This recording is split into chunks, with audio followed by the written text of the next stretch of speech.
Welcome to week 4 of Project OZTOG, guys. This week we have our first panelist, Ronnie. Let's do some quick intros and get stuck into it. I'm Rob, here's Chris. This is Ronnie. Yes. Take it away, Ronnie. Introduce yourself, mate. Hi guys, my name is Ronnie and I'm an event photographer and I also do a bit of landscape on the side. I primarily work in IT at the moment, but just moved to Melbourne and trying to get myself back into event photography and a bit of weddings as well. Well, Melbourne's just like Sydney, where we're all in lockdown again. So living that lockdown life, hence the hats and the no beards. So our hairs are all terrible. And some of us have better beards than anyone else. So I'm lucky about your beard, Ronnie. Okay, guys, let's get stuck into it. So our first topic today is the impact of AI or artificial intelligence on photography. Anyone to start off with? Ronnie, why don't you take the lead on this one? You're into IT. Take the lead. What do you got? Yeah, put the new guy in first. It's fine. Yeah. So AI in photography for me anyway, I classify it as 3 different things. For example, there are things that makes our life easier and makes it better for us. And another thing that may or may not put us out of business entirely. For example, what I mean by that, say for example, technology like say Arsenal, for example, that makes a camera idiot-proof, basically, or that was their whole concept out of bringing the device out. Is basically just plug it into your camera, it automatically set up the composition for you, the aperture, even your ISO and everything else. So it just makes basically make you and your skills redundant because all you have to do work on now is just a composition and that's the rest for you. Yeah, so I looked a bit into that last night. So I did a bit of research in regards to what controls were out there, what Arsenal did and stuff like that. They're actually up to Arsenal 2, to be honest with you. So a couple of years ago when the AI kind of came more prevalent in photography, these remote control type of techs that plug into the camera, I remember reading an article, or maybe it was on Kickstarter, I can't remember, about one that was basically you upload some of your favorite photos into it and it would kind of analyze them and adjust how your camera had captured images so you could basically capture that style of image. Now that alone to me was it's quite scary, right? Because it means that if you like a landscape photographer or a portrait photographer, if you upload enough images into this remote, it was going to learn that style and kind of reproduce that. Now, I don't think that technology actually took off very much or wasn't very successful. So reality is that, luckily it's probably a good thing in some regard, but also a bad thing in others. Because I think you mentioned it can make the camera kind of like that idiot proof, like it's on auto almost. And reading some of the reviews off those controls, that's kind of the level they're at, really. It's like almost like an advanced auto option. And some of the people a lot of the newer cameras now having like a face detection and like face recognition AI in it. So it kind of like it recognizes different people's faces, which I find really interesting. Yeah, I find that's how I guess technology evolves though. So like, for example, like autofocus, eye detect and face detect. It's an amazing thing to have, especially for an event or wedding photographer. You know the focus every time, regardless of what. Oh, well, 98% of the time, there are always some room for errors, but I mean, there's nothing that's perfect. But as an event or wedding photographer, you love that thing.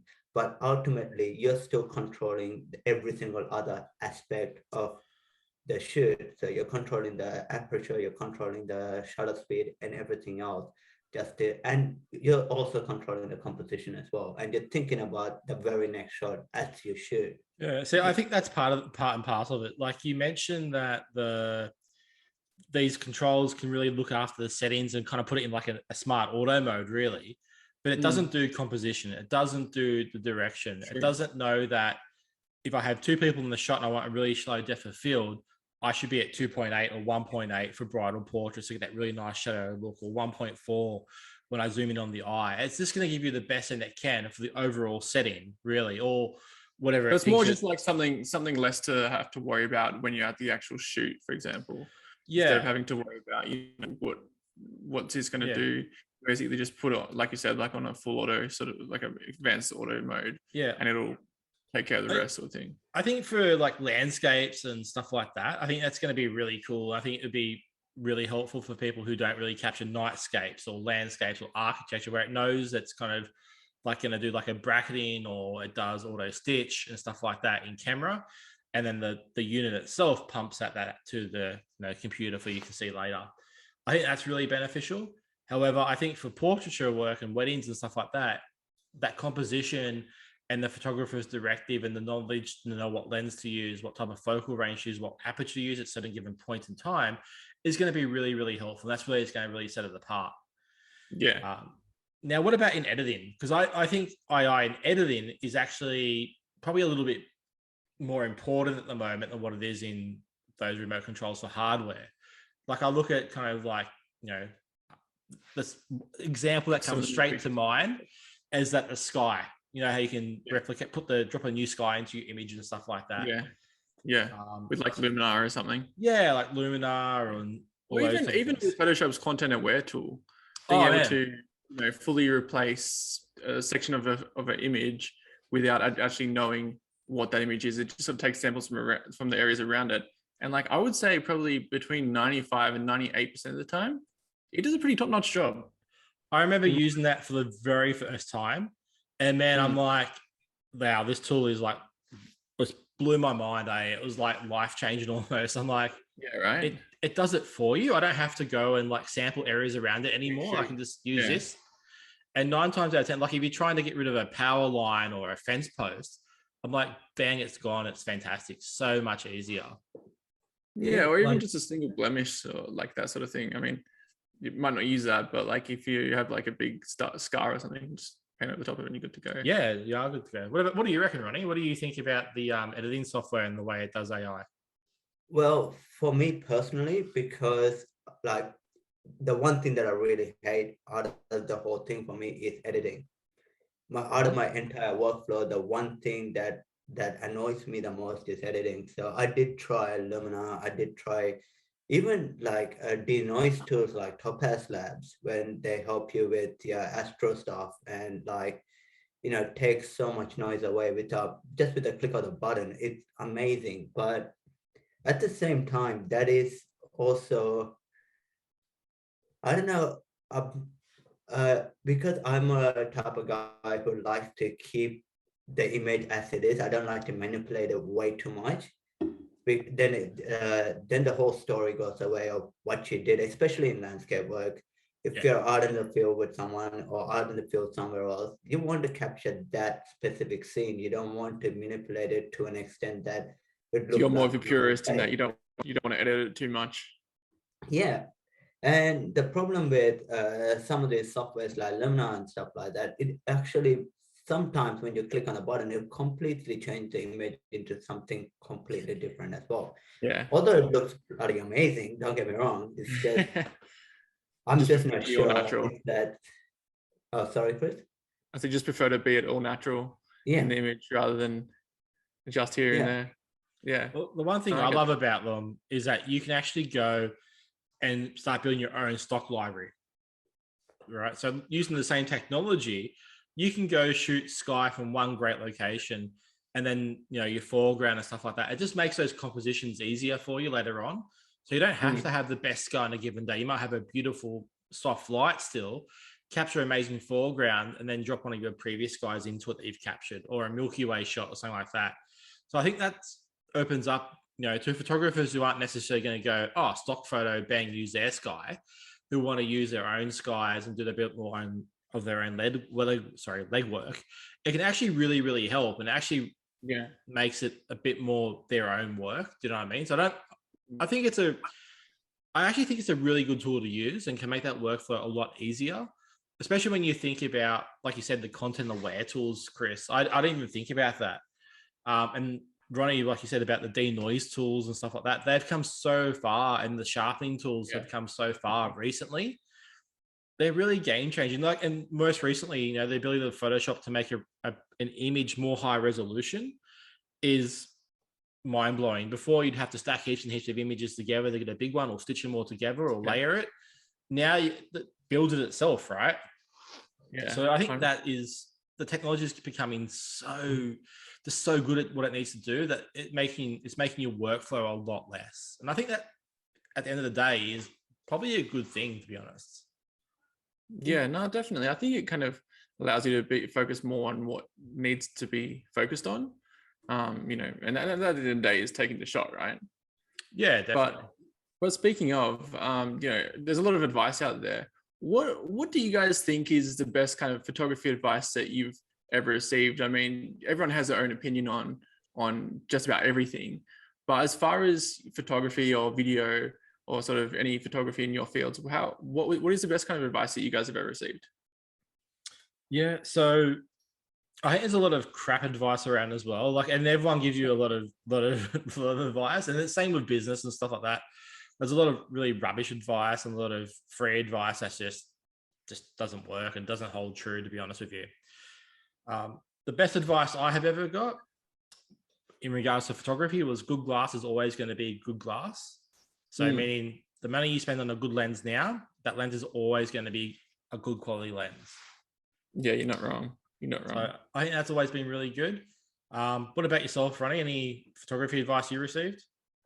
Okay, so I'm going to actually throw two things out there, and one of them I still live by to this day, and that's an advice from you, Rob, and it was be better. Oh yeah, be better is a good piece of advice. Everyone can be better. Yeah, and that's one of the advice that I actually took it to heart ever since I met you. I think what, 6 years ago I met you? About that, yeah.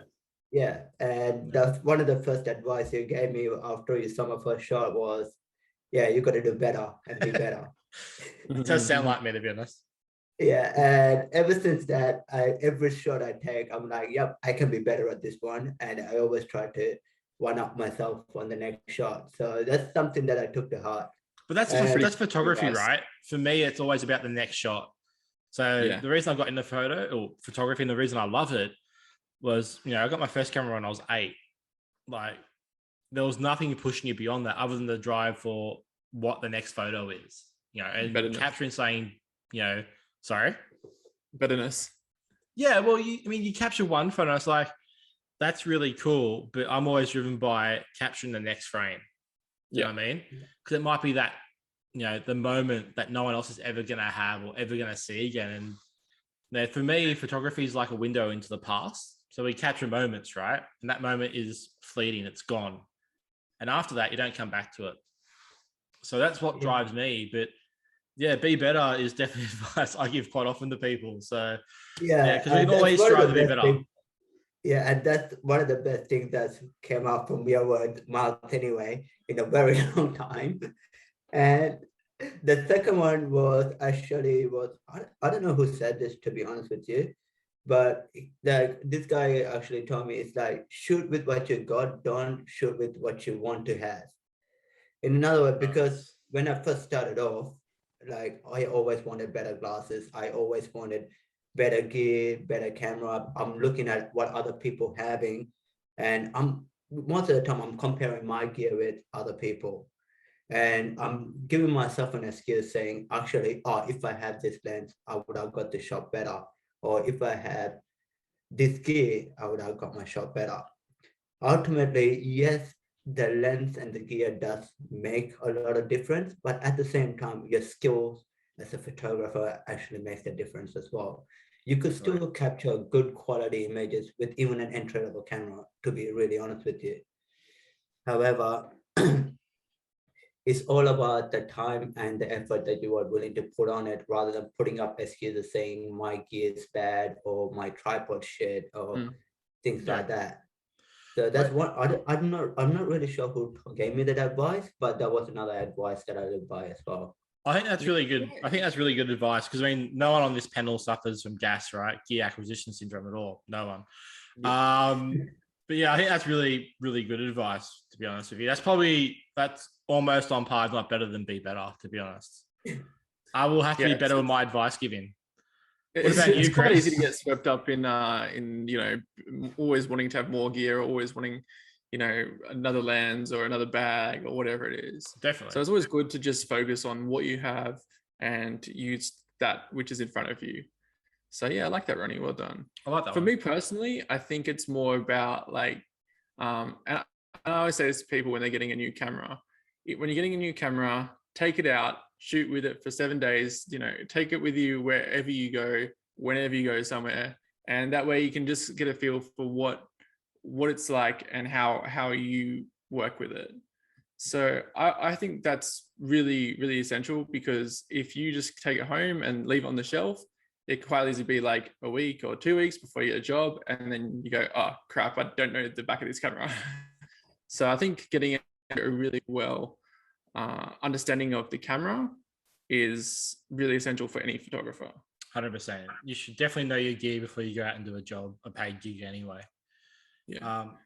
In regards to business advice, again, a lot of terrible business advice floats around. Yes. The best business advice I had ever received was, if it doesn't add value, cut it or outsource it. So that could be everything from cooking dinner through to your editing that you don't like, Ronnie. So basically, if it takes you away from what you want to do, which is creative, in our field, it's creation and being creative. If it doesn't add value to that process or your life in general, offload it or outsource it. So most of the stuff you can do that nowadays, which I think is really good advice. And I think that really is really empowering as well.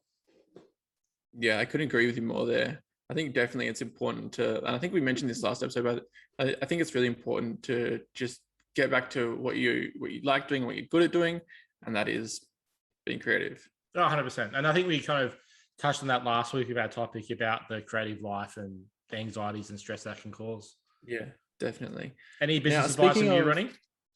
What was that? Any business advice from yourself?